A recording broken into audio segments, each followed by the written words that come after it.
When we opened the body, there was nothing inside. No organs, no bones, no nothing.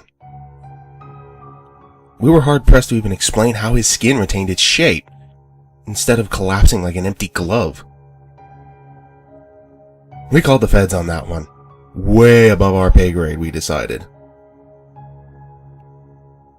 A pair of feds was there in an hour. They didn't look like I expected. I thought they'd be wearing black suits, sunglasses, and earpieces.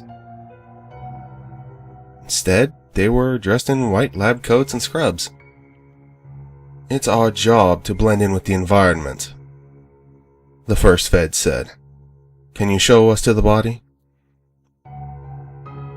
I did as I was asked, and we four stared down at the body, the feds, my technician, and I. There's something about the fluorescent lights of the morgue that makes the bodies look unreal. Their flesh is paled and dull like one of those statues from Madame Tussauds wax museum. We're gonna have to call this in, the first fed said. The second one reached for his phone, but he never got it. The body lurched upright and seized the two agents by the throats. Slowly, the flesh of his Y incision began to knit back together. The feds reached for their guns, and I collapsed to the ground with my hand on my heart.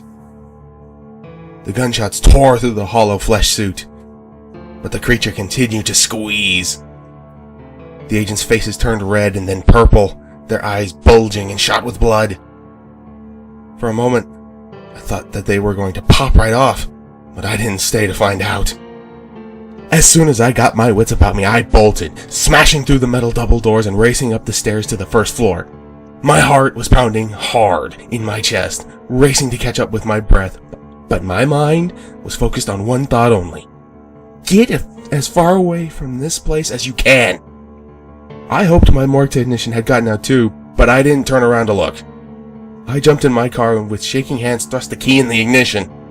I peeled out of the lot and onto the main road, frantically swerving my way through traffic as I raced towards the police station. I didn't know what I'd just seen, but I knew I had to warn someone. I arrived at the police station a babbling mess. They sat me down in a room with a mirror in it and gave me some water.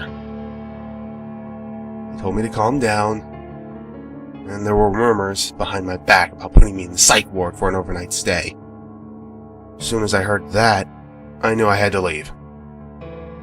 But as I opened the door and stepped out into the hallway, I saw something that made me stop. 4 people had come into the station in lab coats. My technician, the feds, and the man who'd been on my table. I went out the back hallway and through the emergency exit. I managed to circle back to my car before I heard gunshots. That night, I drove as far as a tank of gas would take me and checked into a motel under a fake name. Over the next few days, I watched the news reports for the town. They didn't report anything strange. Some nights I lie awake and wonder what happened. Were the police able to put them down? Did the feds come in and cover it up?